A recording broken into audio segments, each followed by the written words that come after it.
Pada waktu itu utusan kerajaan Prancis yang merupakan warga berkebangsaan Inggris, yaitu Sir Thomas Stamford Raffles, ya, yang di Bengkulu kita kenal bunga bangkai namanya Rafflesia Arnoldi gitu ya, karena beliau yang menemukan. Sebenarnya nggak menemukan, kita yang menemukan Pak. Dia menemukan untuk bangsa Eropa, tapi kita untuk bangsa Indonesia itu sudah ada, sudah kita lihat sejak zaman dulu. Cuman karena kita kurang literasi, tidak mencatat, tidak mempublikasikan, sehingga seolah-olah yang menemukan mereka. Kan nggak mungkin mereka menemukan pertama kali padahal mereka orang Inggris. Pasti yang menemukan orang Lampung lah. Orang Lampung lah. Gitu. Makanya kadang suka ngadi-ngadi tuh orang Eropa, sok-sok menemukan. Kita yang menemukan, Pak Sukiti namanya.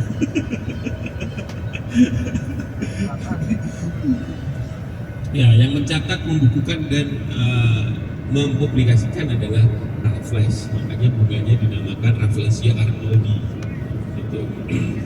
Nah, tahun 1811 ketika datang ke sini, seperti biasa orang Belanda itu, orang Inggris ya, memperlakukan konsep divide et impera, yaitu politik pecah belah. Salah satunya adalah memecah Keraton Yogyakarta dengan memprovokasi salah satu adik dari Susunan Hamengkubuwono yang kedua, yang namanya adalah Pangeran Utokusumo, untuk mendirikan satu keraton baru yang namanya akhirnya disebut sebagai Keraton Pakualaman. Nah, pada perkembangan zaman setelah merdeka ada dua keraton di Yogyakarta, yaitu Keraton Ngayogyakarta dan juga Pakualam. Kalau kerajaannya di Kasultanan adalah Sri Sultan Hamengkubuwono. Kalau di Pakualam namanya Sri Paduka Pakualam. KGPAA, Kanjeng Gusti Pangeran Arya Adipati Sri Paduka Pakualam. Itu. Nah, kemudian setelah itu beliau berdua diangkat, yang Raja Kasultanan diangkat sebagai gubernur, yang Sri Paduka Pakualam diangkat sebagai wakil gubernur sampai saat ini. Gitu. Kemudian selanjutnya sebelah kiri ini bangunan warna sebelah kanan ya,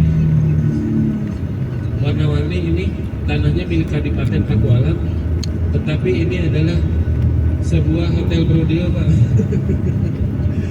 Ya, namanya Lapas Wirogunan Pak. Penjaranya Yogyakarta di tempatnya dan estetik Pak. Boleh digambar-gambar gitu ya. Penjara Pak, penjara itu. Nah, tadi makanya ada pelangnya, tanah milik Keraton Pakualam. Jadi memang tanah bangunannya milik negara, dikelola negara oleh Lapas. Kemudian si tanahnya milik Keraton Pakualam. Oke, kita menuju ke batik Pak. Nah ini di sini kalau kita lihat nggak cuma batik klasik, tapi banyak sekali souvenir yang bisa Bapak Ibu beli. Ya, mulai dari sendal, sepatu, tas, kaos, kaos batik, kemudian aneka pernak-pernik, bahkan daster, kolor, sarung. Apalagi ya selain sarung? Ya memang kalau Koteka di Raminten Pak. Ada satu rumah makan di sini, namanya House of Raminten. Dia etnik sekali Pak. Yang jual itu perempuannya pakai kemben. Oh iya, benar. Seluruh servernya pakai kemben. Yang laki-laki pakai jarik, pakai rompi khas Jawa, pakai belangkon. Ya. Nah, menu andalan di sana adalah ayam Koteka Pak. Serius, ayam Koteka. Jadi ayam Koteka itu enak sekali karena ayam yang dicincang, ya dada musli, kemudian dicampur dengan telur orak-arik, kemudian ditambahkan kemangi sama bumbu cabai, kemudian dimasukin terus dikukus dengan Koteka. Itu enak sekali, apalagi untuk para pegiat diet yang tidak mau makanannya berminyak-minyak. Ayam Koteka ini nikmat sekali, terutama karena berasal dari Koteka yang ada Pak. Sengaja diimpor dari Papua dalam kondisi second hand. second hand Pak. Itu yang bikin nikmat kayaknya itu.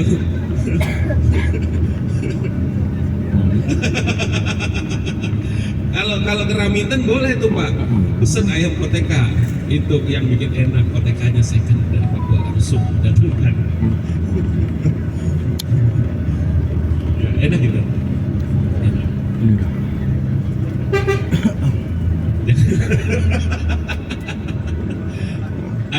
Andalanya usaha Raminten. Akhirnya sampai juga ya. Nah, udah sampai. Kalau mau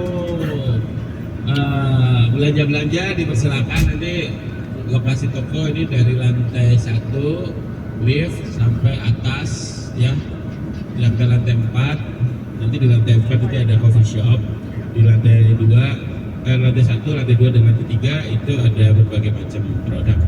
Kalau pilih batik sebenarnya ada 2 karakter batik, ada batik klasik dan juga batik kontemporer, dan juga batik pantura yang non klasik atau di luar Jogja gitu ya. Cara mengenalinya gampang. Kalau batik Jogja itu karakter warnanya monokrom, monospek. Biasanya berlatar belakang hitam atau putih ya, hitam atau putih, kemudian coraknya simple sederhana. Itu Yogyakarta punya. Oh, kalau pantura Pak, waduh, sekali pakai batik Pak, goyangnya nggak mau berhenti Pak. Goyang pantura itu. Ya, ada yang batik Solo. Kalau batik Solo itu biasanya latar belakangnya, warna dasarnya itu coklat. Namanya batik Sogan. Cara menggunakan mana Bang? Itu Jogja itu Bang. Ya, karena latar belakangnya putih. Ya, kemudian motifnya warnanya kalau nggak coklat hitam. Tapi kalau Solo warna latarnya itu coklat, kemudian coraknya hitam atau coklat tua. Tapi kalau pantura itu lebih cenderung colorful, ya, warna-warni. Kontemporer juga sama warna-warni. Kalau pantura pun masih dibedakan. Ada yang dari Cirebon, ada yang dari Pekalongan, ada yang dari Semarang, sama Lasem. Nah, kalau kita yang biasa bergumul dengan orang pantura, salah ya. Dengan batik pantura tahu dan bisa membedakan. Silakan turun. Nanti waktu kita di sini 1 jam aja ya, cukup ya? Ya. Oke, terima kasih. Oke, sahabatku, kita langsung naik ya ke Grand Batik Yudhistira nih.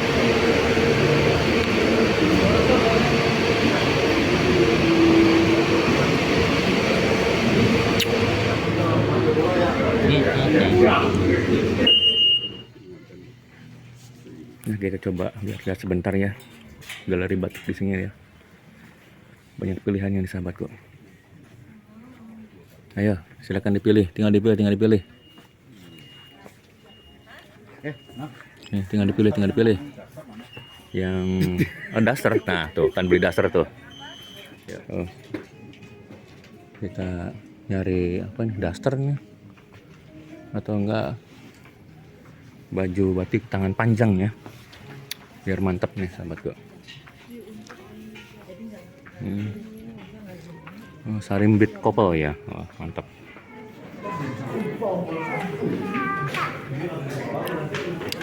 Oke sahabatku, kita coba ke bawah ya.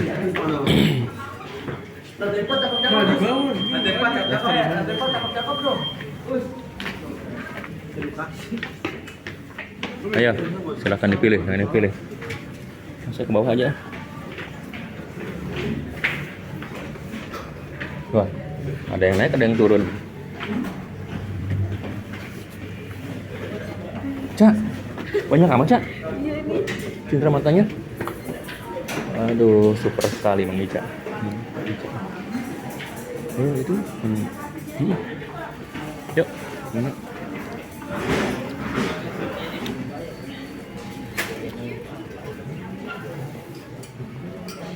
Mantap ya. Pilihannya banyak. Tuh, silakan dipilih saja.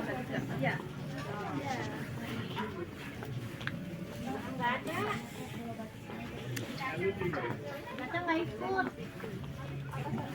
Ukuran ya.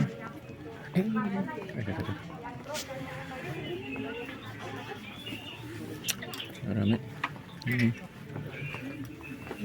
Masih belum ramai ya. Oh, pagi-pagi begini tuh. Oh. Ini saatnya untuk ngantri di kasir ya. Kita ngantri di kasir untuk bayar. Ramai sekali nih. Makin siang makin ramai.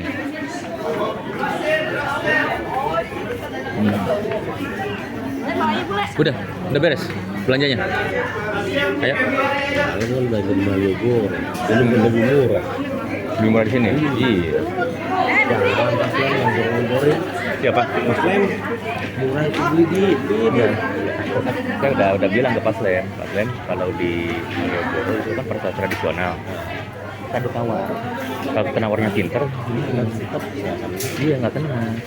Ada tawar mendingan beli di kayak gini toko aja jelas. Harga sekian ya memang dari sekian. Pokoknya cocok kita beli nggak usah lah. Itu aja selesai. Oke, gitu kan. Oh, ramai sekali nih. Makin siang makin ramai.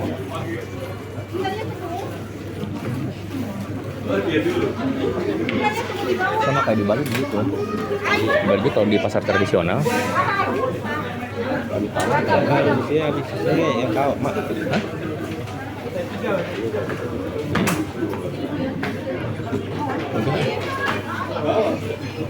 Ini aja ini. Habis ini. Iya itu. Skipnya masih ada skipnya masih. Udah, kita keluar ya. Oke. Sahabat, kita masuk lagi ke bis untuk melanjutkan perjalanan.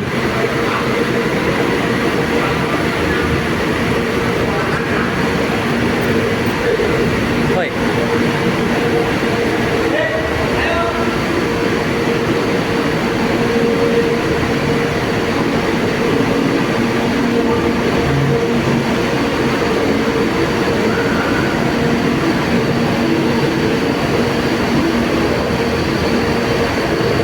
Hoi, mana?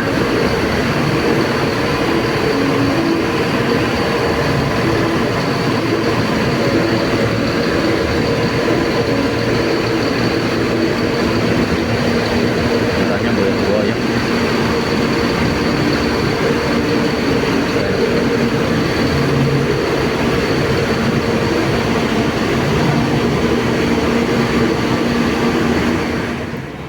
Ya, sahabatku yang super. Inilah grosir batik Yudhistira ya. Di Jalan Taman Siswa, Wirogunan, Yogyakarta ya. Wah. Jadi setelah belanja batik, nanti kita berangkat ke tempat lain ya. Ini penampakan depannya ya sahabatku.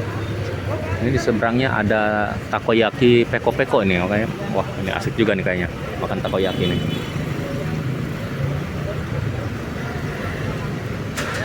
Grosir batik Yudhistira. Ada dua berarti ya. Grosir batik Yudhistira ini.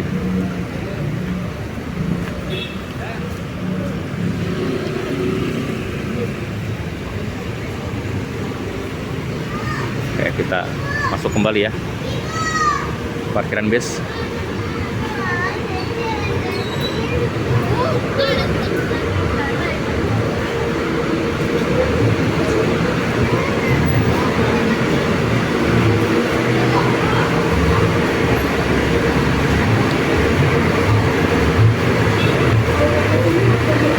Baiklah sahabatku yang super, rupanya perjumpaan kita saya akhiri sampai di sini. Saya ucapkan terima kasih banyak telah menyaksikan video ini sampai tamat. Semoga kita jumpa kembali di video perjalanan berikutnya. Terima kasih dan wassalamualaikum warahmatullahi wabarakatuh. Ya bye bye. Kita naik lagi ke bis ya.